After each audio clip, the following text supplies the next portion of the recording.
नमस्कार मित्रों, खेल और खिलाड़ियों की आवाज़ खेल पथ में आपका हार्दिक स्वागत है। दोस्तों, भारतीय लोकतंत्र की ही तरह भारतीय खेल तंत्र पर भी राजनीतिज्ञों का कब्जा है। आज़ादी के बाद से ही खेल संगठनों में नौकरशाह और राजनीतिज्ञ काबिज हैं। हर बड़ी प्रतियोगिता से पहले राजनीतिज्ञ खेल प्रेमी आवाम को यह बताने की कोशिश करते हैं कि उनका देश खेलों में आगे बढ़ रहा है, लेकिन सच बिल्कुल इससे जुदा है। देखा जाए तो 100 साल से अधिक हो गए भारत को ओलंपिक में प्रतिभागिता करते हुए, लेकिन पदकों की संख्या सिर्फ और सिर्फ 35 है, जिसमें 12 पदक हॉकी के शामिल हैं। आज हम आपको बताते हैं कि मध्य प्रदेश के खेल तंत्र में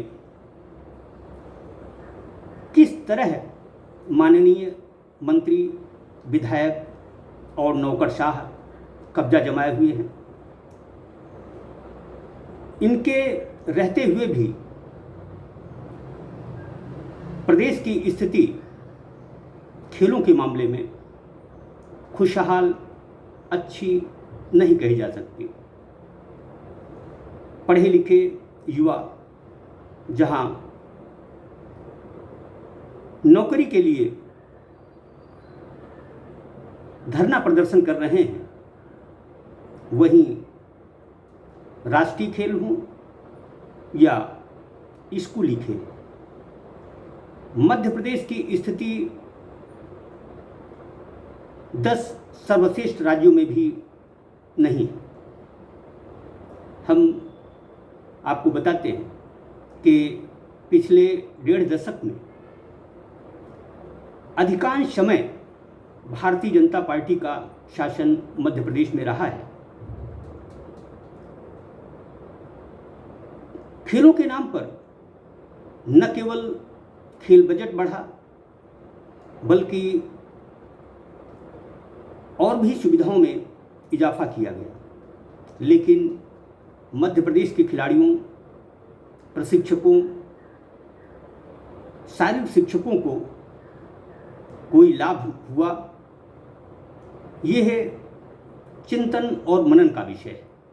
हम आपको बता दें कि मध्य प्रदेश के अधिकांश संगठनों में माननीय मंत्रियों, विधायकों और नौकरशाहों को कब्जा है। मैं कोई मनगढ़ंत कहानी नहीं सुना रहा, बल्कि मध्य प्रदेश के खेल प्रेमियों को यह बताने की कोशिश कर रहा हूँ कि माननीयों के होते हुए भी खेलों का विकास क्यों धीमी गति से हो रहा है। हम आपको बता दें कि चिकित्सा मंत्री विश्वास सारंग मध्य प्रदेश एथलेटिक्स एसोसिएशन के अध्यक्ष हैं, तो भारतीय जनता पार्टी के प्रदेश अध्यक्ष वीडी शर्मा भोपाल जिला ओलंपिक संघ अध्यक्ष हैं। उच्च शिक्षा मंत्री मोहन यादव मध्य प्रदेश कुश्ती संघ के अध्यक्ष हैं। इसी तरह से इंदौर के विधायक रमेश मेंदोला मध्य प्रदेश ओलंपिक संघ के अध्यक्ष हैं। ऐसे बहुत से और नाम हैं जो कि खेल संगठनों में काबिज हैं। मध्य प्रदेश में खेल संगठनों की औकात क्या है, यह बताने की ज़रूरत नहीं है। मध्य प्रदेश खेलों में कहाँ है, यह भी आप सभी को मालूम है। दरअसल खेल एवं युवा कल्याण विभाग तथा मध्य प्रदेश के खेल संगठनों में किसी भी तरह का सामंजस्य नहीं है। दुख और अफसोस की बात तो यह है कि सत्ताधारी पार्टी के मंत्री और विधायक भी खेल संगठनों में शामिल हैं, बावजूद वह खिलाड़ियों, प्रशिक्षकों और शारीरिक शिक्षकों की आवाज़ को बुलंद नहीं कर पा रहे हैं। यह डर, यह खौफ किसका और क्यों, यह सबसे बड़ा सवाल है। जिस प्रदेश में मंत्री, विधायक, नौकरशाह खेल संगठनों में काबिज हों, उस प्रदेश की बदहाल खेलों की स्थिति पर क्या कहा जा सकता है। खेलपथ मंत्रियों, विधायकों और नौकरशाहों से विनम्र आग्रह करता है कि खेल हित में न केवल अच्छे निर्णय लिए जाएं, बल्कि उनका जमीनी स्तर पर असर दिखे, इसके भी प्रयास हों। सिर्फ खेल संगठनों में कब्जा कर लेना कोई मायने नहीं रखता। देखा जाए तो हाल ही मध्य प्रदेश के बीपीएड, एमपीएड, डीपीएड डिग्रीधारी युवाओं ने शारीरिक शिक्षक बनने के लिए भीख मांगो यात्रा निकाली। इस यात्रा में कई बेटियां भी शामिल थीं। दुख और अफसोस इस बात का कि जो सरकार नारी सशक्तिकरण पर करोड़ों रुपया खर्च कर रही हो, वह पढ़ी लिखी बेटियों को रोजगार देने में क्यों अक्षम है। दरअसल खेल एवं युवा कल्याण विभाग का भी यह दायित्व बनता है कि वह खेल संगठनों के साथ सामंजस्य बिठाए। सिर्फ मध्य प्रदेश की एकेडमियां ही मध्य प्रदेश का गौरव नहीं हो सकती, क्योंकि इन एकेडमियों में प्रवेशार्थी बालक बालिकाओं की संख्या सीमित होती है। ऐसे में जिला, विकासखंड स्तर पर खेलों का किस तरह उत्थान किया जाए, इस पर भी ध्यान देने की ज़रूरत है। देखा जाए तो मध्य प्रदेश में पिछले 1.5 दशक में कुछ शहरों का विकास हुआ है,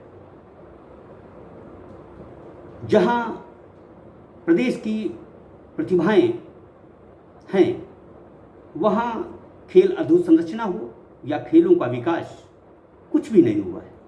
क्यों? ये सोचने की बात है। दरअसल मध्य प्रदेश सबका है।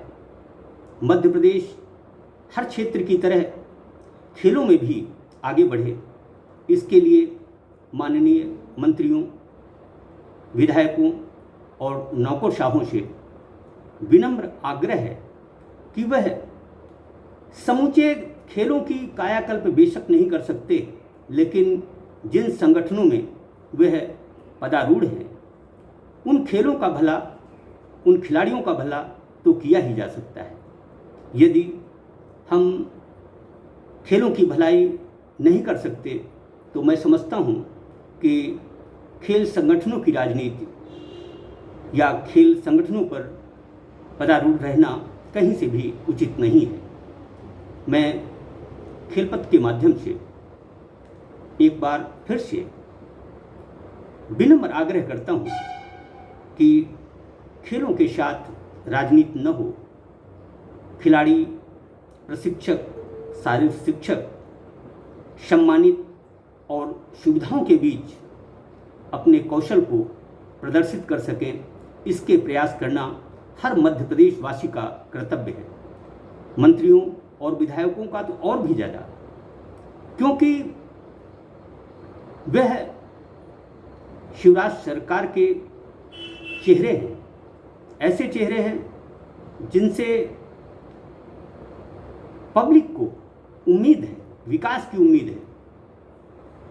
दरअसल इस दिशा में चिंतन मनन करते हुए खेलों की बेहतरी के लिए शारीरिक शिक्षकों की नियुक्ति के मामले में लंबे समय से संविदा पर कार्यरत प्रशिक्षकों के नियमितीकरण के मामले में न केवल संगठनों को पहल करनी चाहिए बल्कि खेल एवं युवा कल्याण विभाग को भी करनी चाहिए।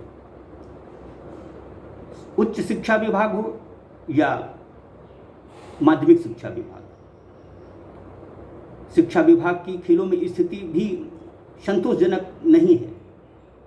इसकी मुख्य वजह शारीरिक शिक्षकों का अभाव है। लोक शिक्षण संचालनालय को इस दिशा में गंभीर प्रयास करने चाहिए। उसे रिक्त पदों को भरने का काम पहली प्राथमिकता में करना चाहिए, तभी मध्य प्रदेश खेलों में उत्तम प्रदेश बन सकेगा। जय हिंद, जय भारत।